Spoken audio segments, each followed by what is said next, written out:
Welcome back to my channel. നമുക്കിന്നൊരു കോവയ്ക്ക മെഴുക്കുവരട്ടി ഉണ്ടാക്കിയാലോ. അതിനായിട്ട് ഞാനിവിടെ കോവയ്ക്കയൊക്കെ എടുത്ത് വെച്ചിട്ടുണ്ട്. നമ്മുടെ വീട്ടിൽ തന്നെ ഉണ്ടായ കോവയ്ക്കയാണ്. ഈ കോവൽ അങ്ങ് കരിഞ്ഞു പോയതായിരുന്നു ഉണക്കത്ത്. ഇത് വീണ്ടും പൊട്ടിക്കിളർത്ത് വന്ന് ഇപ്പോൾ കായൊക്കെ പിടിച്ച് നിൽപ്പുണ്ട്. ഞാനിനി ഈ കോവയ്ക്ക ഒന്ന് നല്ലതുപോലെ കഴുകി എടുത്തിട്ട് അതിൻ്റെ ചുവടും മണ്ടയൊക്കെ ഒന്ന് മുറിച്ച് കളഞ്ഞിട്ട് ഒരു പാത്രത്തിലെടുത്ത് വെച്ചിട്ടുണ്ട്. നല്ലതുപോലെ കഴുകി വെള്ളമൊക്കെ കഴുകിയെടുക്കണേ. കഴുകിയെടുത്ത് വെച്ചിട്ടുണ്ട്. ഇനി നമുക്ക് ഈ കോവയ്ക്ക് ഒന്ന് അരിഞ്ഞെടുക്കാം. ഞാനിതുപോലെ നീളത്തിൽ ഒന്ന് ചരിച്ചാണ് കീറിയെടുക്കുന്നത്. ഇത് വട്ടത്തിൽ അരിഞ്ഞാലും മതി.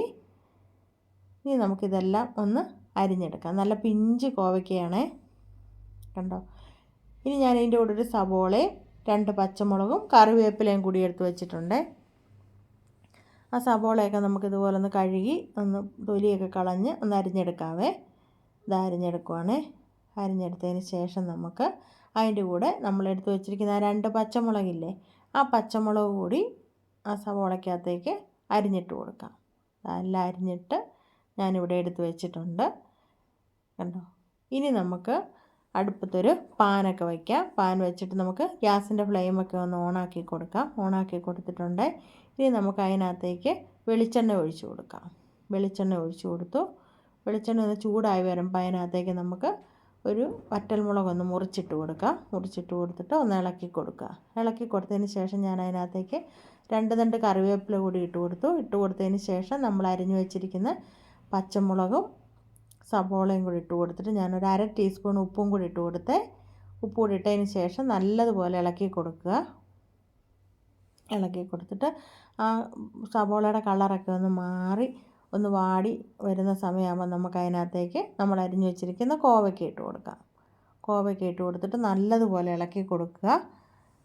ഇതുപോലെ അങ്ങ് ഇളക്കി കൊടുക്കുക. ഇളക്കി കൊടുത്തതിന് ശേഷം നമുക്ക്, കണ്ടോ, ഇതിന് ഒരു മൂടിയൊക്കെ വെച്ചിട്ട് നമുക്കിനി അടച്ചു കൊടുക്കണം. മൂടിയൊക്കെ വെച്ച് അടച്ചു കൊടുത്തിട്ടുണ്ട്. ഇനി ഇടയ്ക്കിടയ്ക്ക് ഒന്ന് തുറന്നിട്ട് അതൊന്ന് ഇളക്കി കൊടുക്കണേ. നമുക്കൊരു 5 മിനിറ്റ് ശേഷം ഒന്ന് തുറന്ന് നോക്കാം. കോവയ്ക്കൊക്കെ ഒന്ന് വാടി വന്നിട്ടുണ്ട്. വെള്ളമൊന്നും ചേർക്കണ്ട കേട്ടോ. ആ കോവയ്ക്കയുടെ വെള്ളത്തിൽ തന്നെ ഇരുന്ന് സിമ്മാക്കി അങ്ങ് വെച്ചാൽ മതി. അതിൽ തന്നെ ഇരുന്ന് അങ്ങ് വെന്തോളും. ഇടയ്ക്കിടയ്ക്ക് ഇതുപോലെ ഒന്ന് ഇളക്കിയിട്ട് കൊടുക്കണേ. ഇനി നമുക്ക് ഒന്നും കൂടെ ഒന്ന് മൂടി വെച്ച് അടച്ച് വയ്ക്കാം. അടച്ച് വെച്ചിട്ടുണ്ട്. ഇനി നമുക്കൊരു 5 മിനിറ്റിന് ശേഷം ഒന്നുകൂടെ ഒന്ന് തുറന്ന് നോക്കാം. എന്നിട്ട് നല്ലതുപോലെ ഇളക്കി കൊടുക്കുക. നിങ്ങൾ ആദ്യമായിട്ടാണ് എൻ്റെ വീഡിയോസ് കാണുന്നതെങ്കിൽ സബ്സ്ക്രൈബ് ചെയ്യാൻ മറക്കരുത്. ലൈക്കും ഷെയറും കമൻറ്റും ഒക്കെ ചെയ്യണേ. ഇനി നമുക്ക് ഇതിനകത്തേക്ക് ഇത്തിരി പൊടി ഐറ്റംസ് ഇട്ട് കൊടുക്കണം. ഞാൻ 1 ടീസ്പൂൺ മഞ്ഞൾപ്പൊടിയും 1.5 ടീസ്പൂൺ കാശ്മീരി ചില്ലിപ്പൊടിയാണ് ഇട്ട് കൊടുത്തത്. അതും കൂടി ഇട്ട് കൊടുത്തിട്ടുണ്ട്. ഇട്ട് കൊടുത്തതിന് ശേഷം നല്ലതുപോലെ ഇളക്കി കൊടുക്കുക. ഇളക്കിയിട്ട് ആ കോവയ്ക്കയിലെല്ലാം മുളക് പൊടി മഞ്ഞൾപ്പൊടി ഒക്കെ പിടിക്കത്തക്ക രീതിയിൽ ഇളക്കി കൊടുക്കുക. ഇളക്കിയതിന് ശേഷം ഗ്യാസിൻ്റെ ഫ്ലെയിമൊക്കെ ഒന്ന് കുറച്ച് വെച്ചിട്ട് നമുക്ക് ഇത്തിരി കുരുമുളക് പൊടിയും കൂടി ഇടണേ. ഞാൻ 1 ടീസ്പൂൺ കുരുമുളക് പൊടിയും 1 തണ്ട് കറിവേപ്പിലയും കൂടി ഇട്ടിട്ടുണ്ട്. ഇനി ഇതവിടെ കിടന്ന് നല്ലതുപോലെ ഒന്ന് മൊരിഞ്ഞ് വരട്ടെ. മൊരിഞ്ഞ് വന്നിട്ടുണ്ട്. ഏകദേശമൊക്കെ ഒന്ന് മൊരിഞ്ഞിട്ടുണ്ട്. ഇളക്കി കൊടുക്കണേ ഇടയ്ക്കിടയ്ക്ക്. ഞാനതൊരു ബൗളിലേക്ക് എടുത്ത് വെച്ചിട്ടുണ്ട്.